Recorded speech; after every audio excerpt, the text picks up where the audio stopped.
Hiya, and welcome back to Soulcreek, the game that teaches us that sometimes the voice inside your head is helpful. Um, can't really think of much else to say, so let's just hop right in.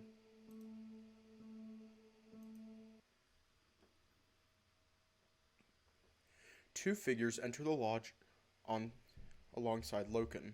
My jaw drops. Just like him, they're not human.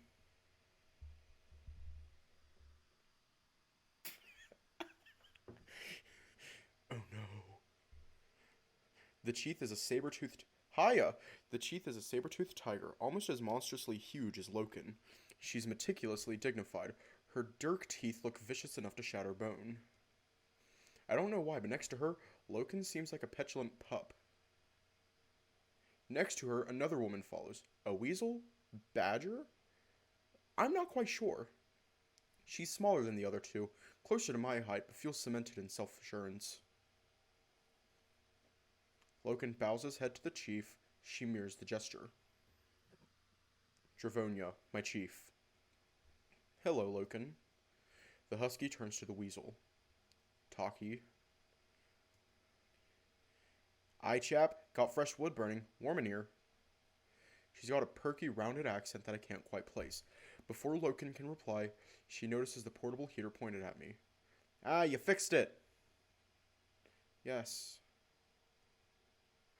Could trade a month worth of spice for it. It is mine. Never change, mutt. Dravonia stares at me, head tilted with piqued interest. Her perilous...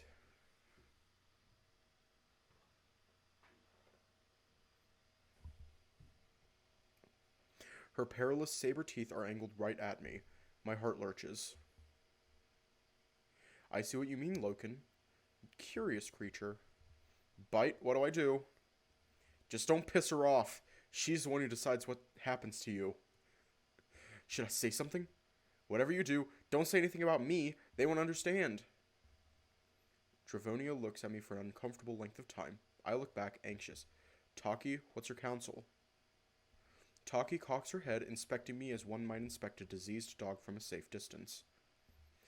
Some kind of short-snouted rat. Guessing you don't have no other clan marks, Loken? He does not.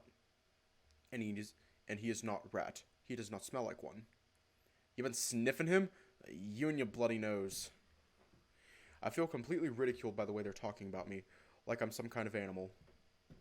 Where in the black zones did you find it? Devil's Crag.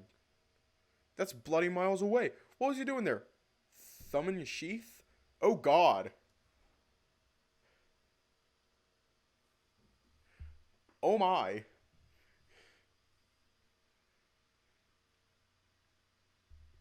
Oh wow. I was not doing that. Thank you, Taki. Can he stand? That was that was certainly a very roundabout way of asking him, what were you doing there? Were you whacking it? That's a very roundabout way of asking that. I shoot Loken an uncertain glance. Miraculously, he seems to understand. He is injured. Then he won't run off. Take the chain off his ankle, would you? Loken tugs a metal key from his pocket and goes to unshackle my foot. I look back at Dravonia, who continues gazing at me with predatory interest. I was expecting them to be just as blunt and impertinent as Loken, but they don't seem to have the same cumbrous manner of speech that he does. Maybe that's just the way he is. Loken told me to keep quiet, but perhaps they'll be easier to talk to. Which one?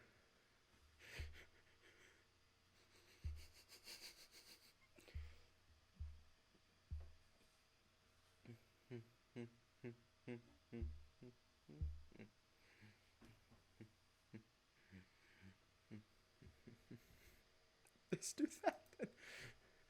Loken told me to keep my mouth shut. Does he speak?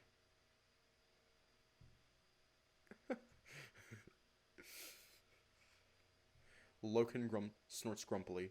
Yes, frequently. His name is Alex. Right then, Alex? I flinch when I realize she's talking to me. Can you stand? Unlike Loken, she doesn't need to scowl and snarl to intimidate me. I think so. With a clank, Loken unlocks my foot and pulls the chain away. I'm free! Nervously, I place my bare feet on the floor. My soles sink into the woolen rug. I try to draw myself up, but whipping pain strikes my side and I hesitate. I try again, walking my arms along the fur-lined bed and slowly building height. Bit wobbly? What's wrong with him? An abdominal wound. And you ain't got no idea what species he is? I do not. Come on, Loken. You serious? With this thing? It ain't safe. Take it to the springs and drown it.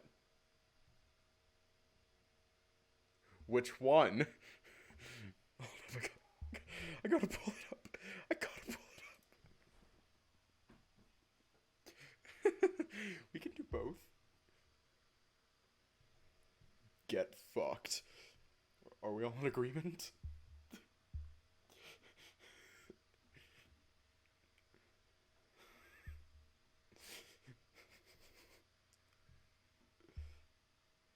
Okay, guess we're telling her to get fucked.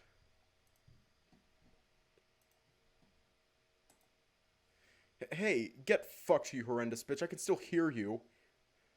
Dravonia smirks at me. Less than a minute and he already despises you, Taki. The chief slaps Taki on the shoulder with the raucous cackle. I shove myself off the bed and up onto my own 2 feet. Straight away, my head goes fuzzy from pain. Why am I so weak? I didn't think my wound was this bad. My balance evaporates. I'm about to fall, but find myself unexpectedly propped up by something hefty and warm. I'm gingerly lassoed by a firm, fur-padded arm. My face flushes red as I realize Loken has caught me. My hands land on his voluminous chest, fingers weaving into his thick pelt. I look up and catch his azure eyes. He's so freaking huge, my head barely reaches the height of his chest. Careful. Now it's my turn to scowl. Why is he being nice all of a sudden?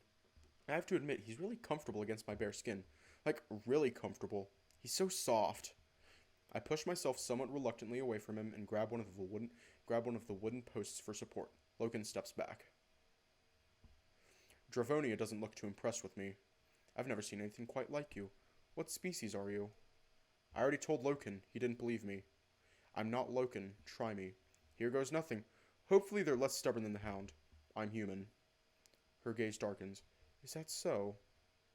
Eh? Did it just say human? It's the truth. Oh no, nah, not a chance. That ain't, for fuck's sake. Loken? Taki points at the husky furiously with an accusatory finger. Ain't thought this through, have ya, mutt? This could be a fucking demon in furless skin. I'm not a demon. Well, you sure ain't a bloody human. They've all been dead since the Cascade. I haven't even told them about Bite, and they already think I'm a threat. Taki turns to Dravonia, still pointing wildly at me. The chief's looming glare remains fixed on me. I stare back, fearful of the calculating look she's giving me. Chief, don't take no chances. Take it outside and stamp it to death. Loken bares his canine teeth at Taki and snarls. She squares up to him fearlessly. The two of them look ready to throw punches. Don't you fucking growl at me, boy. He is no demon. How the fuck do you know? Because I'm a black runner. You fuckwits ain't the authority on everything. Settle down. Dravonia's primal command shakes me to the core with its magnitude. Both immediately back away from each other. Taki grumbles and Loken's ears are flat against his head. Even I'm shaken by the chief's authority. Their display of aggression seems laughable next to her. Loken, I want an explanation. I cannot explain myself. He was in a pod. A pod? Yes, he was injured when I pulled him free. He is not dangerous. She snaps at him. You have no idea if he's dangerous or not, Loken. Where did he come from? I do not know. Humans are extinct. So he's come to us from before the Cascade. This is possible.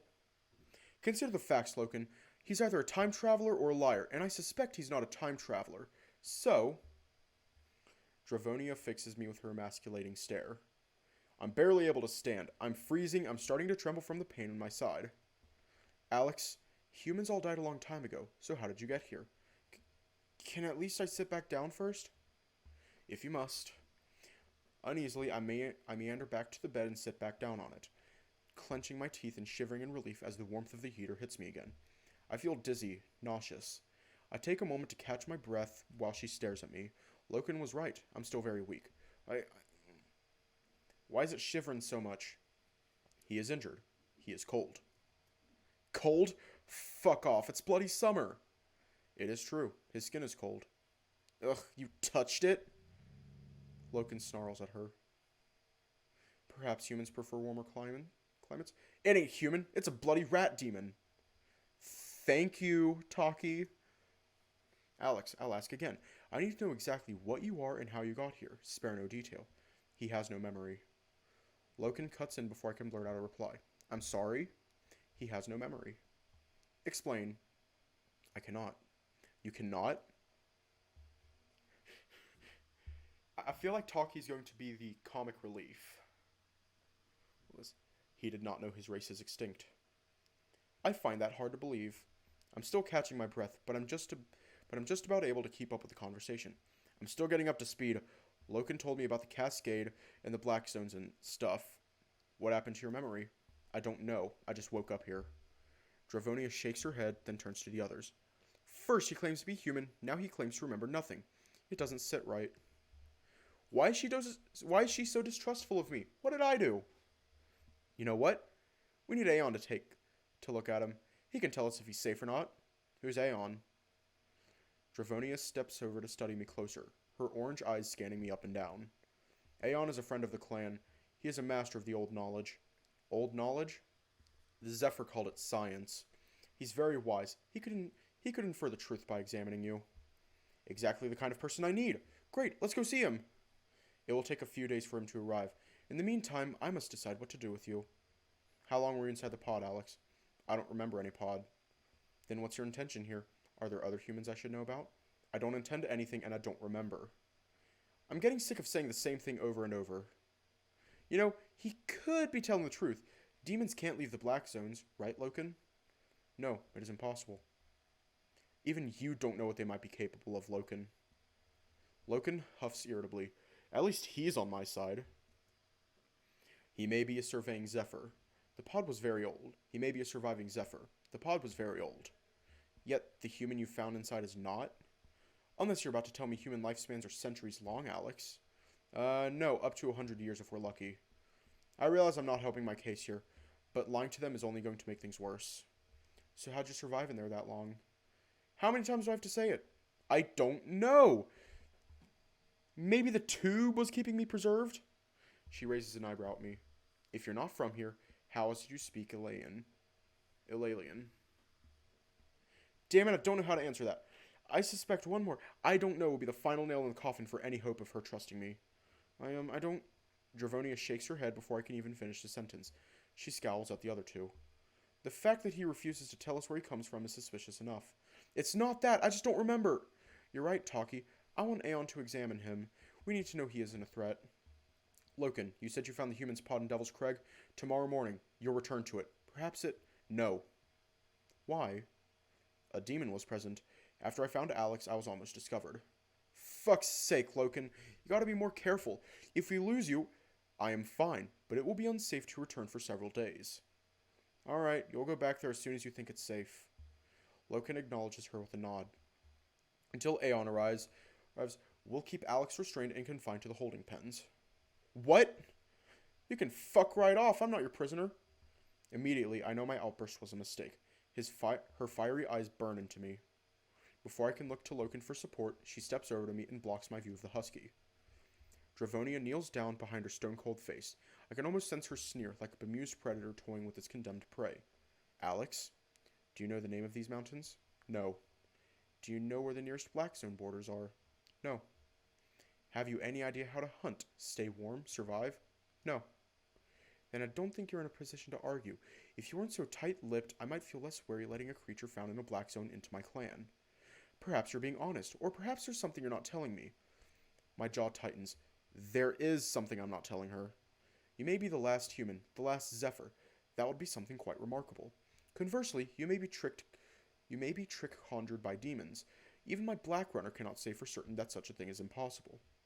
Until I know what you are, I will not risk you threatening my people. So, you will be kept safe, but on my terms. I snort. Being locked up against your will makes you a prisoner by most human standards. Call it whatever you wish, Alex. It's what's happening.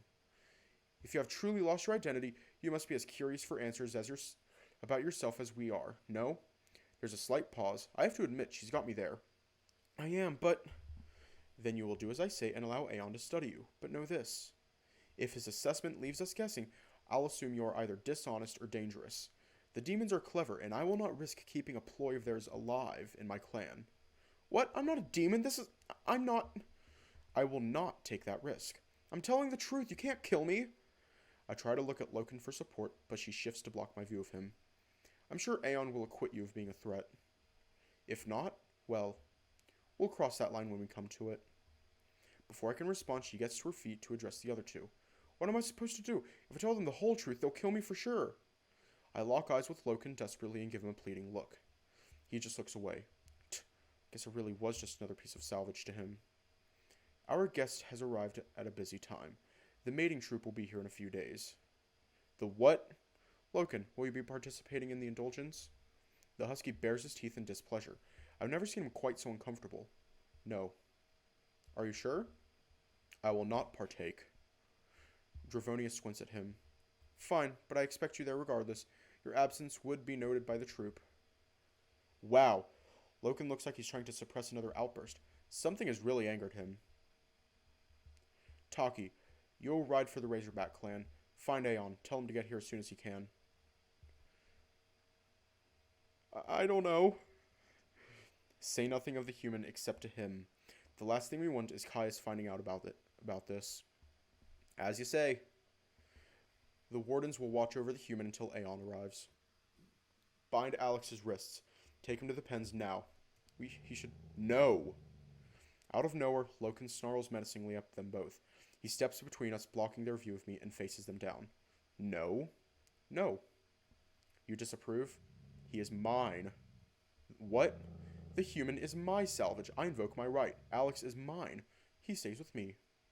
Whoa, Loken, what are you... He does not belong to you, Chief. I decide his fate. He is mine. To my surprise, Dravonia looks cordial. Amused, even. That's quite a move, Loken. Yes. What the hell brought this on? I gawp, dumbfounded, at the trio as the scene unfolds before me. The Black Runner's right is for salvage. You can't claim it on a person. The right is clear. Anything we find in the Black Zone can be claimed. I claim Alex, so he is now my responsibility.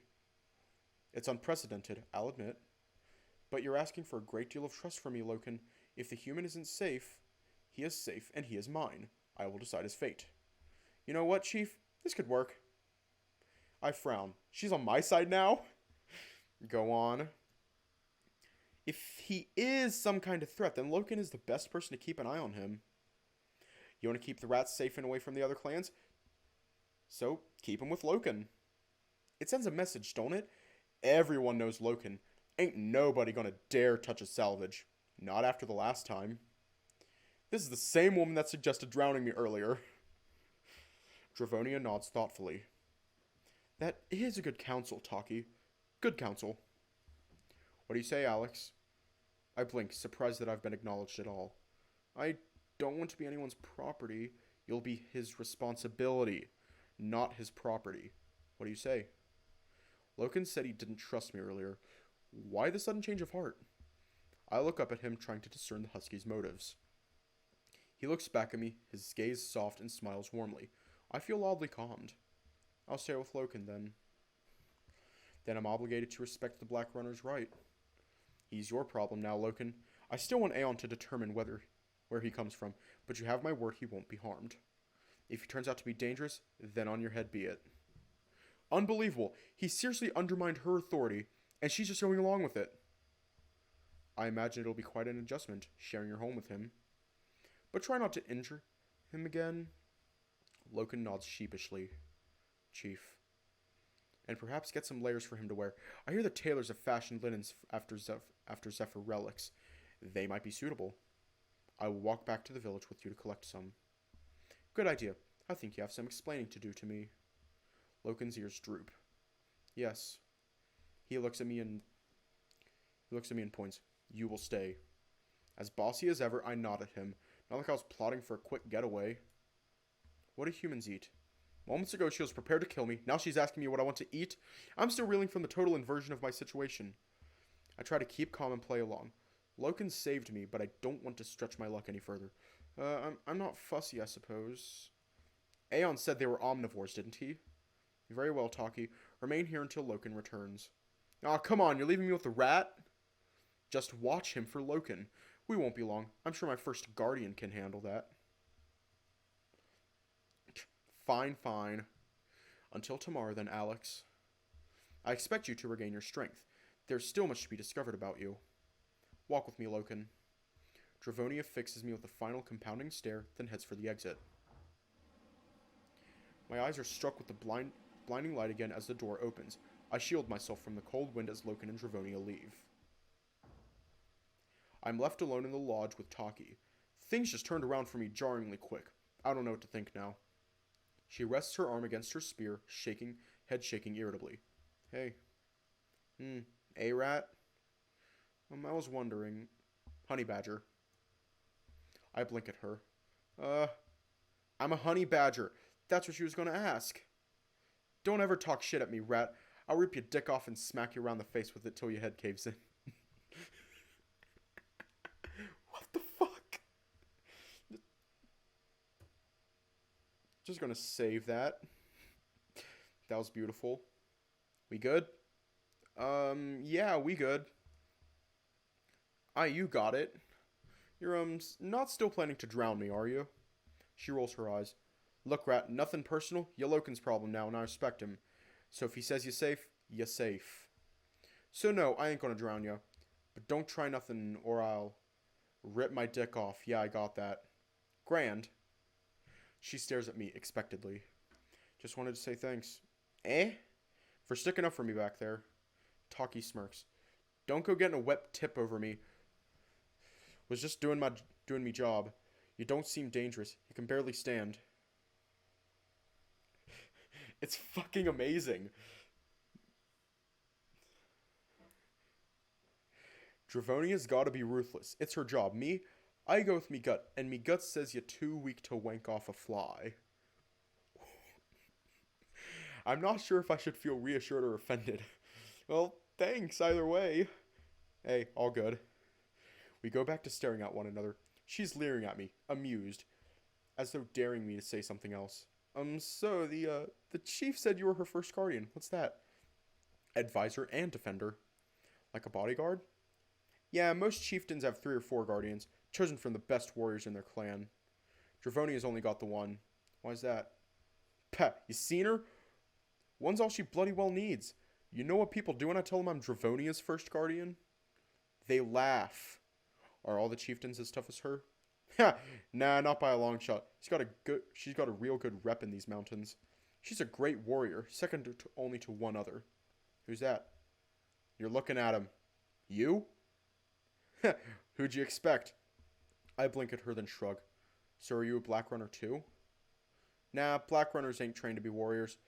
They're just started up scrap runners. And they're proper rare these days. That being said, I wouldn't piss one off. They're devious fuckers.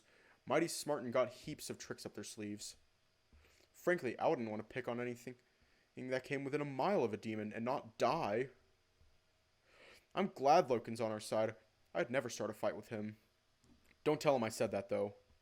How long have you known Loken? Long as he's been around here. He wasn't born a Draconi? Oh, he was. Just got chosen as a Black Runner's acolyte real young. They leave their clan to train with a single mentor when their children see. When they're ready, they can either choose a clan to settle with or go it alone. Loken just returned to his clan of birth, which was us. He's well known in these mountains. People come far to visit and pay their respects, see his salvage, that sort of thing. Is that why the chief respects him so much? Oh, we all respect that ponderous prick. He and Chief just have history. What history? You should ask him. He doesn't like when I ask questions, or talk, or breathe, I think. Ha, no, ain't a talkative fella. Most black runners are like that. I frown at her. You gotta have some real resolve to be a black runner, see.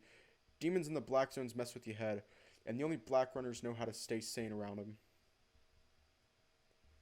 Some of them are real zealous as a result. They have a sacred code they try and stick to called the Four. Supposedly, it keeps their heads on straight against all the horrors they're up against.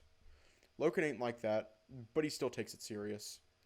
It's a real lonely life. They don't like company much, so they all got terrible social skills as a result. Oh, is that why he's so, you know. I put on my best fake scowl and imitate Loken's voice childishly. Sit, be still, this is mine. Taki rolls her eyes and laughs. Uncanny. You ain't so bad, rat. Got anything else you want to ask? She seems to have warmed up to me quickly. Actually, there was one that really stuck out in my mind. What's a mating troop? I heard the chief say it. You really ain't from round here, are ya? Mating troops travel clan to clan, staying for a few nights, doing their bit, then moving on to the next. When they arrive, the tribe hosts a night-long party called an indulgence. What's that? If you really want to have it spelled out, your race is dying. Yeah, I know humans are... Not humans, males. I blink. Where the hell is this going? Been this way since the Cascade. For every 20 births, only one will be male. What? Why? It's called the Affliction. Ain't nobody sure how it happened. Curse, evil spirit, the old knowledge, doesn't matter. Don't matter. Because of the Affliction, there just ain't many guys around. Most males who are fertile join the mating troops and tour the clans. The indulgence is tradition.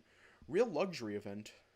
The guys turn up with gifts and food for the women, set up their camp, and get everything ready for the night. So it's an orgy? Taki nods with a ridiculous nonchalance.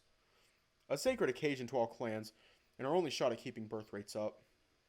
I mean, really? It's just a fucking excuse for a party. Everyone drinks and fucks all night and day.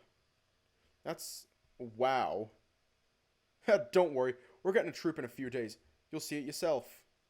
The guys go at it a whole night and day, usually. How do they have the energy for that? What, human males don't like to fuck? I feel my cheeks burn. We like it, just... You know what? I'm not answering that. I don't remember anything, do I? Sure thing, rat. Well, the males bring all sorts of fancy treats with them to keep the flow going. Food, supplies, decorations. Plenty of flair, too. Flair? It's an aphrodisiac. Seriously, one sniff of flair and your dick punches a hole through your cottons. She makes a wild gesture towards my crotch, and I flinch uncomfortably. Wow. Even a rat like you would be begging every lady you see. Okay, jeez. Should see a face all red right now. Looks like a freshly spanked ass. What, would you prefer the guys to take turns on you? Bet they would, too. Those chaps would have you on all fours before you can say, Alright, I get it. You guys like to fuck, I don't need details. Does everyone take part in the indulgence? Even Loken? Nah, not everyone. Black Runners got bigger things to worry about. That ain't to say that they don't. Just interferes with their own business most of the time. And nobody wants to fuck with the Black Runners' business. Why not? Unspoken law of the land. Don't ever meddle in a Black Runner's affairs. It's a good way to learn something you'll wish you never knew and can't ever forget. I exhale, reeling from the culture shock. I feel fuzzy. Maybe I've been talking too much. My head hurts. Taki seems to notice. You look bloody shattered. Have a lie down or something, yeah? I'll just wait outside. Not like you're going anywhere. She's right. As enlightening as our chat has been, I'm exhausted. Alright. No trouble. Watch yourself, rat. She gives me a final nod, then steps outside into the cold. For the first time since Loken entered the lodge, I'm alone again. I feel myself deflate with fatigue. It isn't quite as cold in here anymore with the heater on, but my lacerated side still stings like crazy. I'm completely weary. I bring my hands up to my face and scrunch my palms tiredly into my eyes. I'm not sure how long I sit there alone with my thoughts. As time goes on, they get darker. That was horrendous. Dravonia already thinks I might be a demon. Even I don't know what I am. Hell, what if I'm not human after all? Hell, what if I am a demon? What if they're right? I groan, flopping back into the bed. I wince at the pain in my side, but keep my eyes shut. Bite, you there? Alex, you okay? Not even close. What the hell are we gonna do? We have to be careful. These clans seem cautious of things they don't understand. Maybe the scientists they mentioned can help us. Or he could figure out I'm not human and give Dravonia her excuse to axe me. You are human. Ugh. Frustrated, I sit up steadily and open my eyes. It's gotten darker in the lodge now. It must be evening. Humans can't translate alien language or just scan things like I can. You're not the one doing that. I am. But you're using my body. My human body. Come on, you have to admit something isn't right. All the better reason to get an expert opinion. Literally all we've been told about this guy. He's a scientist. That could mean anything to this lot. It could just mean someone who knows how to read. Well, if it's all we have, that's all we have right now. It's not like Dravonia's giving you a choice anyway. Until we meet him, you're going to have to learn how to survive in this world. You're under Loken's protection now, so just stick close to him. Dravonia won't violate his Black Runner right. In the meantime, I'm going to do some internal scans of your systems. I'm not promising answers, but maybe I can get a better idea of what's happening. You're just focused on staying safe. Nothing else. Just staying safe. Just staying safe. I can do that. I have to admit, without Bite, I'd be screwed. The door scrapes open. I sit up and Loken acknowledges me with an inquiring stare as he enters. Hey. I'm quietly relieved to see him.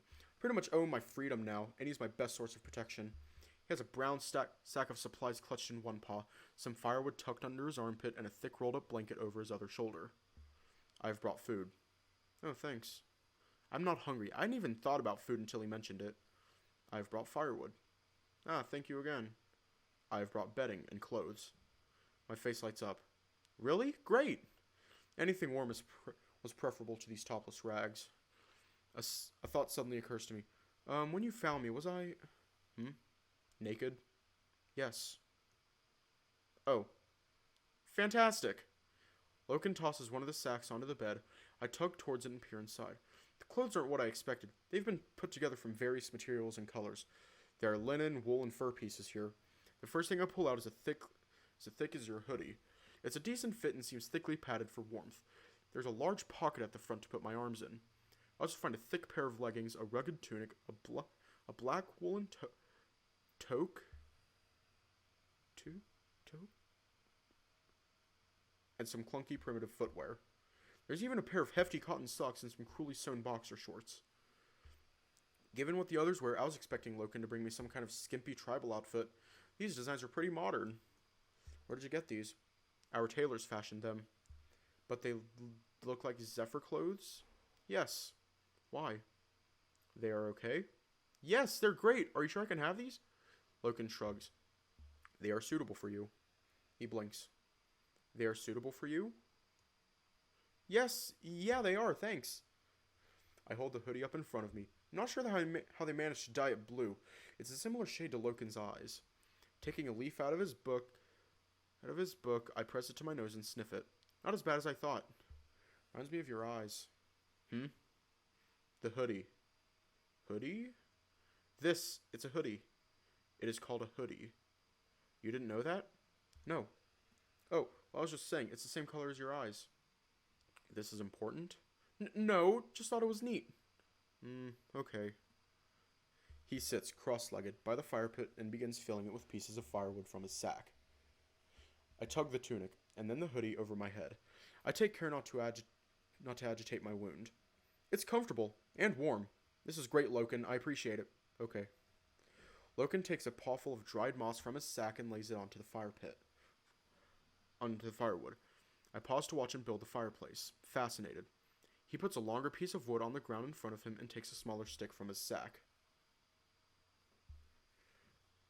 After drawing a short blade from his belt, he begins pruning the edge of the stick. What are you doing? Fire. With rubbing sticks? Yes. With piqued interest, I lean closer as he jams the stick against the log and begins drawing it back and forth with both paws. To my amazement, it only takes a few seconds before a small pillar of wispy smoke begins rising from it. Whoa, that was fast. Yes. You're good at that? Before long, the fire pit is crackling with gorgeous flames. Soft, misty smoke drifts to the ceiling, and a relaxing heat smothers my senses. I'm completely mesmerized. It's heavenly. I shut my eyes for a moment as I'm sat on the bed and feel my muscles warming. For the first time since waking up, I'm relaxed. Come. Huh? Sit, close to flames. He points to the ground on the opposite side of the fire to him. Before joining Loken, I decide to put on the leggings. They're much thicker than the ones I'm already wearing. It'll be nicer to have some underwear on, too. Loken, could you, He scowls. Turn away? I need to, get changed? He continues staring for a while. Okay. His eyes flick to the fire, then to me. He opens his mouth to say something, but just turns his head completely away. That was weird. As quickly as I can, I tug the rags I'm wearing off, then put on the boxers and padded leggings.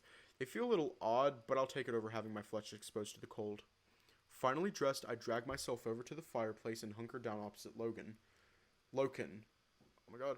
Trying to fold my legs and mirror his sitting position. He's still looking away. As I join him, his pointy ears curled inwards. You are dressed? Yeah. Okay. He looks at me from opposite the fire. The lodge is darker now. My peripheral vision is almost gone, and all I see is his face lit up by the flames. We lock our gazes together. I'm drawn to his more canine features. His ears, his muzzle, the patterns of his fur. The blue of his eyes is more prominent in the flickering firelight. I wonder what he can see looking back. I'm not even sure what my face looks like. What's he thinking about? Huh? You are warm? Oh, yeah, thanks. The clothes are good? They are. It feels like he's trying to be friendly, but I don't think he knows how. Why am I even here? Black runners are all loners. Then why did he invoke his right for me? Hey, thanks. For saving me from your chief. She seemed prepared to have me killed. She would not. You eat meat? I think so. Good. I have brought beef. He twitches his nose at me, then looks down at the flames.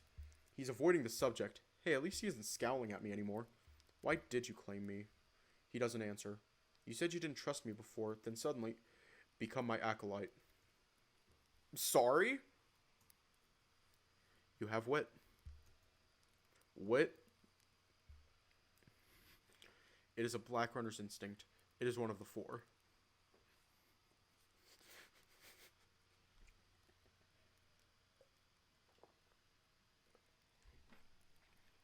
You know that thing from Avatar The Last Airbender?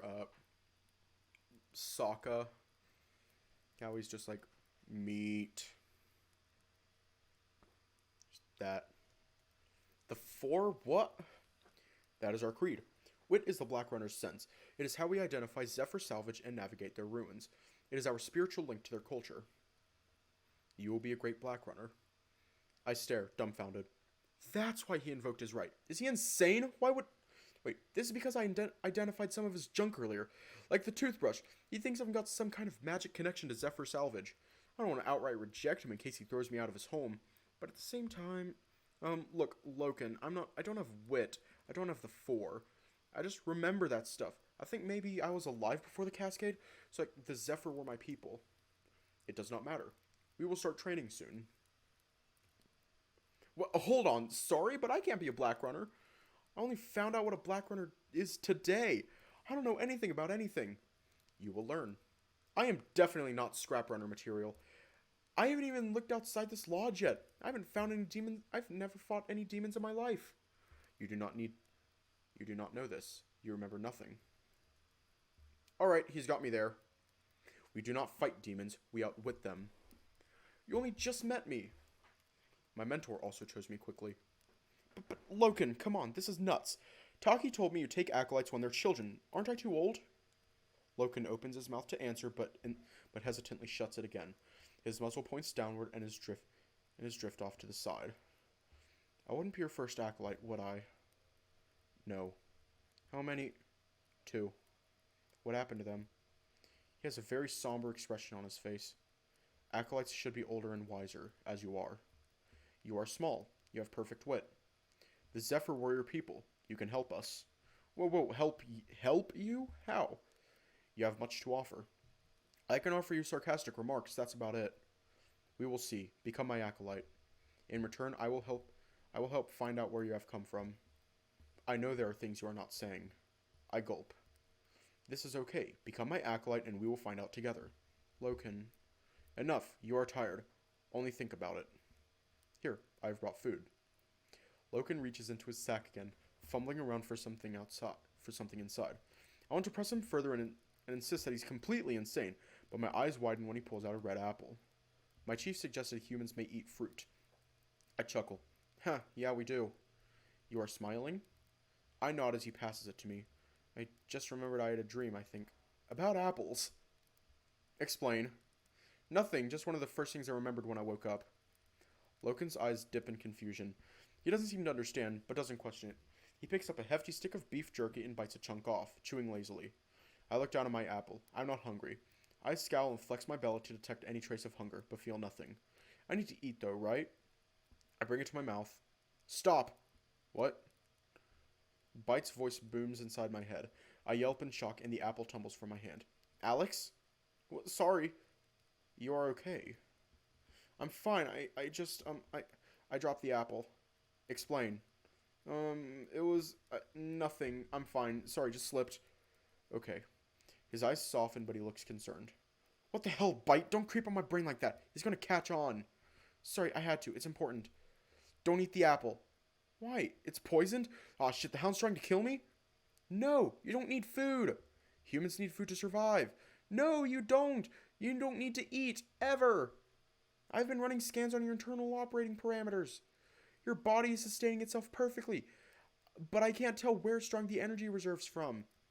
I can say for certain that it's not from food, so don't eat anything. That's stupid, Bite. All humans need food. I can't... Are you hungry right now? Well, no, but... See? You haven't eaten anything in 12 hours. You should be famished. Oh, come on, that's... He hasn't been wrong about anything so far. And he's right. I'm not hungry. At all. He's got no reason to make this up. Are you kidding me? How? That's impossible. What's wrong with me? How could... You're okay? Hang on.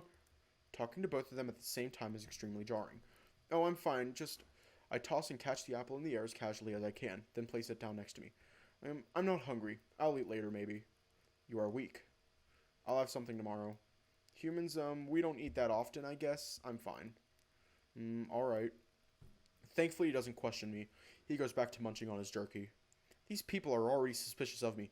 If Bite is telling the truth, this is going to be really hard to hide from him. Bite, you're saying I can't eat ever? Exactly. Your digestive system isn't functioning. Because you don't need it. Are you going to try to convince me I'm still human after this? Next you'll tell me I don't need to breathe. Would that be so bad? Bite, do I need to breathe? Maybe try holding your breath and see what happens?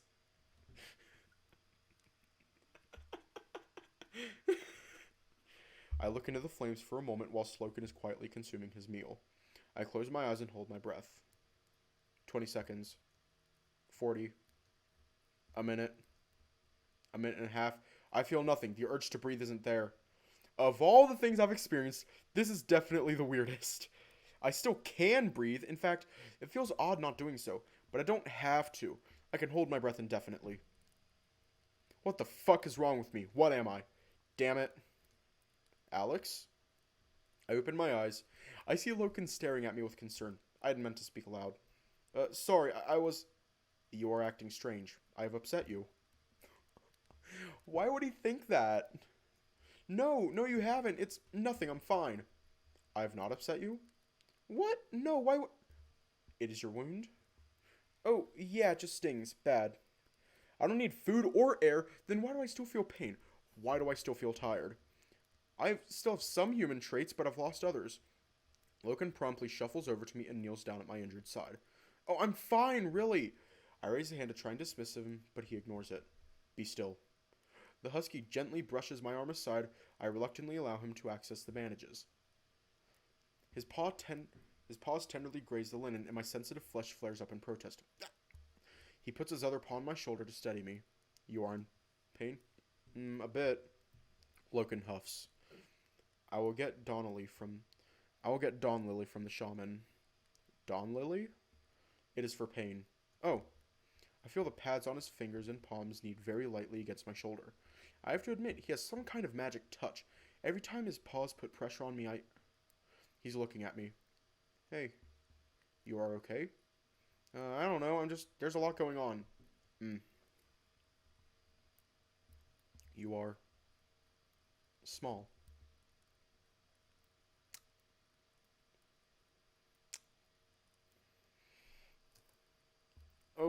Okay. You should rest. Yeah. I have bedding for you. Thanks. Loken takes his paw off me. He crosses the lodge to fetch the extra blankets. Hey, Loken. Hmm?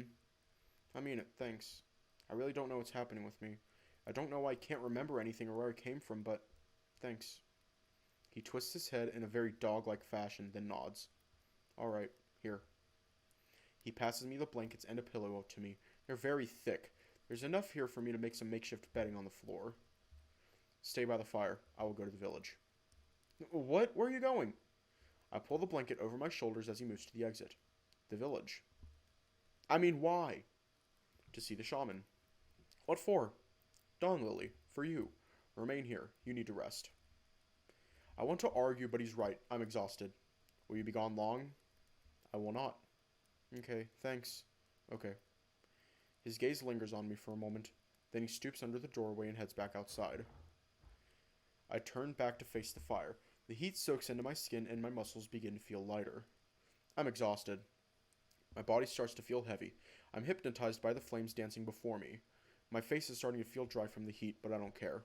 I'm just so exhausted. I should call Bite and talk to him, after I take a second to myself. My eyes begin to shut. My head falls onto my chest. My eyes jerk back up suddenly.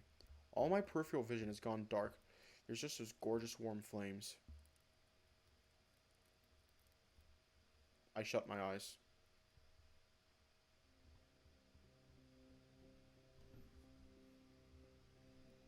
Alex, hey, are you with me? Bite, what are we doing here again? You're asleep. In the rapid eye movement stage right now. Your muscles are immobilized and your neurological functions are lighting up. So you're just about conscious enough for us to talk. I must have been exhausted. This is where we first met. Yep, you're deep subconscious. Sorry, I meant to call you after Loken left. Why are you sorry? Well, you know, I don't want you to feel like I'm ignoring you or anything. I'm just an AI, Alex. I don't have any real emotions. Are you sure? Like you don't feel anything? I have a personality matrix that simulates emotions, but they're not real. I'm not alive. Okay, if you say so. I've got enough on my mind without having the do I have a soul discussion. So, how'd your scans go? Any sign of that computer chip in my brain? No, I'd have picked it up by now. It could be a blind spot for you. I don't see any other explanation. We really need an expert opinion. Just our luck. Waking up with savages that don't even know what a human is. That's the peak of hypocrisy coming from you. Good thing you can translate them or we'd be screwed. Hey, how come I had that translation software in the first place? You said my memory drive was empty. Yes, but you have two. A conscious and subconscious drive. Your subconscious memory data is still intact. Those are your implicit memories. Things like languages, mathematical concepts, or automatic instincts. You can't actually read your subconscious memories, but I can. Even for me, they're heavily encrypted. Then I must have had some kind of life before all this. Absolutely! All the more reason to keep hunting for answers. We shouldn't tell Aeon everything to be safe. Maybe keep you out of it. Whatever you decide, stick close to Loken. He'll keep you safe. But he wants to make me a black runner. You should become a black runner. Are you insane? Why? Well, firstly, he claimed you from his chief so he could keep you as an acolyte. That was a big move. If you reject him, what's to say he won't give you back to Dravonia? Secondly, think about where he found you. Something about a hibernation pod in a black zone. Right, you're the last human, the last Zephyr. The answers we need will be in these black zones, with the ruins of your people. Loken said he'll help us search, if we agree to be his acolyte. It's too dangerous. What about those demons? If it honestly sounds like they're just crazy rogue machines. Even more reason to investigate. There might be a link between their technology and mine. So let's do it. Let's become Loken's acolyte. Besides, it'd mean you get to spend more time with him. And that's definitely a good thing.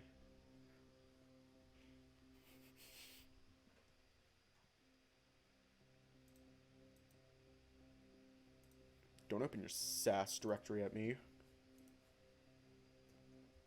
Why is that a good thing? Because you like him.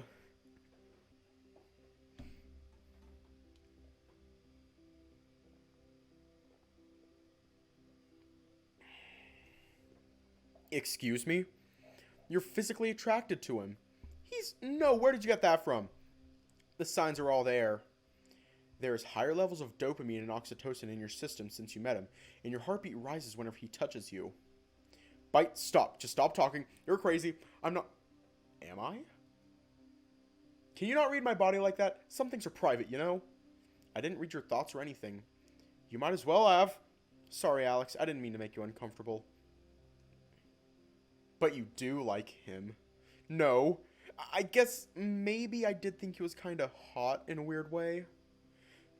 Thinking like that feels so wrong. Why? Which one?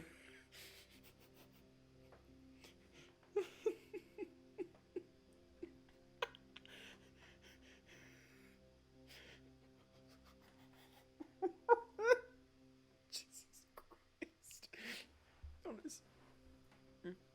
Is Mike making the face?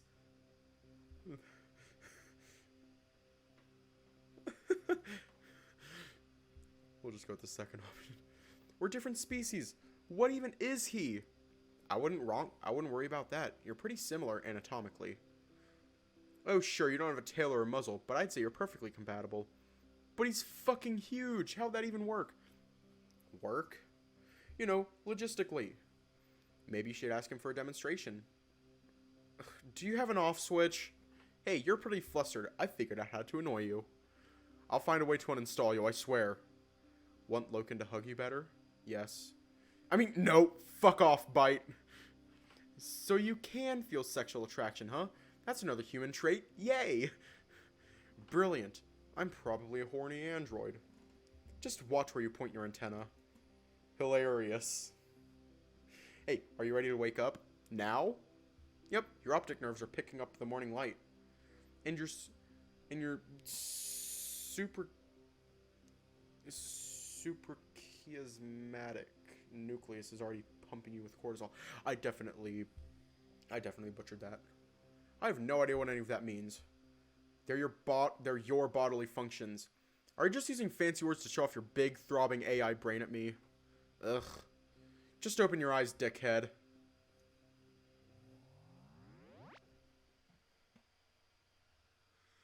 Don't open your sass directory at me, God. The ceiling? Oh, right. I fell asleep by the fire. I feel rough. My sliced abdomen is buzzing and my head is whirling. My first morning breath crystallizes before me, even as I'm submerged in my comfortable blanket. Then I remember that I don't even need to breathe and groan.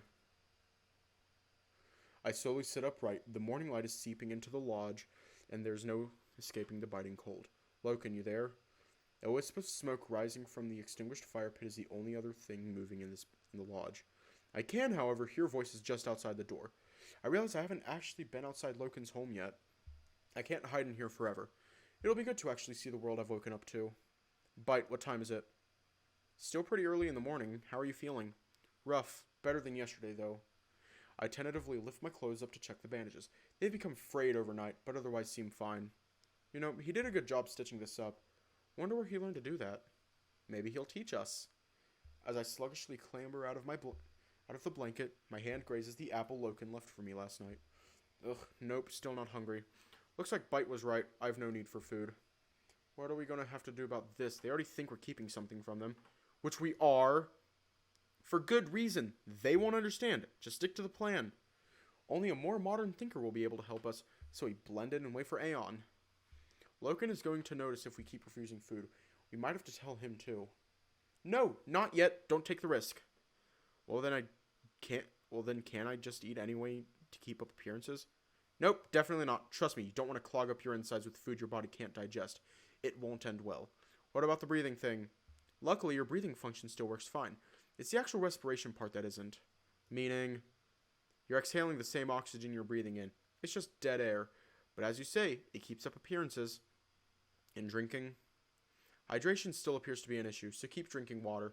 Until we see Aeon, we have to pretend to be completely normal. I'm not sure when it became we instead of me, but I suppose we're still sharing the same mind and body. Speaking of body, do I still look human? There isn't a mirror here to check myself out in. I've got no exclusive plug sockets stamped into my flesh or anything. Have I? I anxiously pat myself down but find nothing out of the ordinary. Lifting my clothes up, I stared down at my linen-clasped belly. Everything seems fine when Loken replaced the bandages. I grasp at my own chest. My nipples are there, and I have some firm pectoral muscles. All seems normal. What about... I look at the door to check Loken isn't going to burst in suddenly. Assured that I'm done, I slide my hand down the front hem of my leggings. Yep, dick and balls. Everything is there. Everything's that should be there. Yeah, good to know in case I need it. Not that I would. And right on cue, Loken's fur-bound physique jumps into my mind. I feel my heart thump as I recall falling flat onto his chest, my hands groping at his muscles. Gods, he's so huge. Being that close to someone so titanic and so self-assured, it's an intoxicating sensation. I can't help but wonder what it would be like to... Yeah, okay, those human urges definitely still work. I don't need air or food, but I can still get horny. Even during all this, I'm a freak. I frantically pull my hand out of my pants. I don't know how easily it'd be to hide a boner in these crappy leggings. The last thing I need is to get hard now. Sluggishly, I draw myself over to the lodge door and tug it open. The air is cutting and chilly. I draw my arms closer to my body as stinging cold shears my face. It's far less windy than it was last night. A gentle sunlit warmth glows through the wind. Whoa. I'm gobsmacked by the scenery. It's an awe-inspiring alpine landscape. Mountains tower all around the serene valley, reaching high into the crystal blue sky and far into the distance. Loken's lodge is isolated. I don't see any signs of his tribe, only distant forests and snowy peaks. I see Loken. He's standing next to a crate of his decaying salvage. Arms folded earnestly, his pelt ruffles majestically in the cold breeze. There are two women speaking to him. One is a feline, whilst the other is a raccoon. Both wear tribal garbs composed of leather, fur, and ragged linen. By this point, I'm just rolling along with everyone else being some form of beast person. They're both taller than me, but that seems standard. Humans are just small compared to these people, I suppose. The two of them are engaged fervently with Loken, their attention completely enraptured. They could really do that? And you have one? Yes, but it is not functional. Here. I watch, curious. Loken fumbles through his salvage and grabs a dilapidated mobile phone, totally frayed from centuries of decay and beyond any hope of repair. He holds it out to the interested pair nonchalantly. They lean forward and coo like spellbound children. I vaguely remember Loken saying that people here revere Zephyr technology, but to actually see them do it, it's bizarre. How far could they speak? Far. But how they hear? Loken twists the beaten-up mobile phone around, showing them the other side. His face is neutral, like he's only half interested. These are speakers. They make noise. They talk in here, and listen here. Amazing. I never imagined... Think of its worth. We'll trade for it. What would you like? You have many wares to offer in exchange, or we can return with more. What would they do with it? Hang it on the wall? Zephyr salvage is worth a lot more in this economy. Never mind its condition. Loken even said that clans have gone to war over technology that still works. Man, I'm starting to understand the significance of the Black Runners' right. Right? I'd assume the Black Runners are the richest people in the land. If they find anything really valuable out there, they can have it. No catch. Seems like an easy economy to take advantage of someone with. Loken scowls uncomfortably as a pair ply him for trade. I will not trade. This piece is not functional. But it's... Keep your wares. It is junk. Please, how about if... No. I step forward, cautiously deciding to make myself known. They all turn to me. Loken immediately steps away from his guests and plants himself between them and I.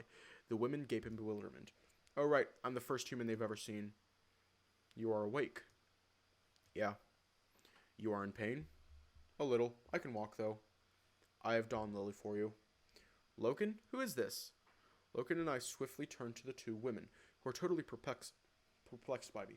I hate the way they're looking at me, like a freak freshly stumbled out the circus. I slide my arms into the front pocket of my hoodie defensively, deeply uncomfortable. Hey. When I speak, they take a step back in shock, eyes wide. They seem to think I'm about to attack them. I try to smile, but they remain horrified. Loken glances at me, then them. He says nothing in my defense. Sorry,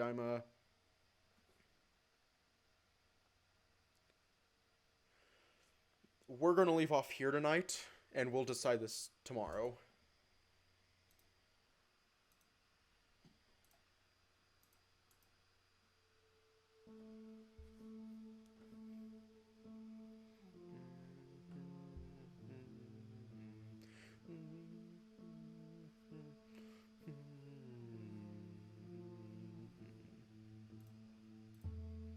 I like Taki. She's built different. They're all built different.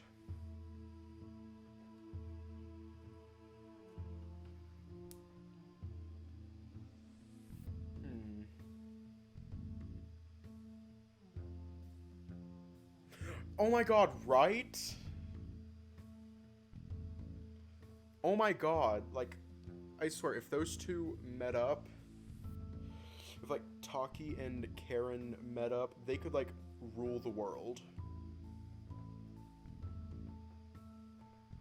They totally could.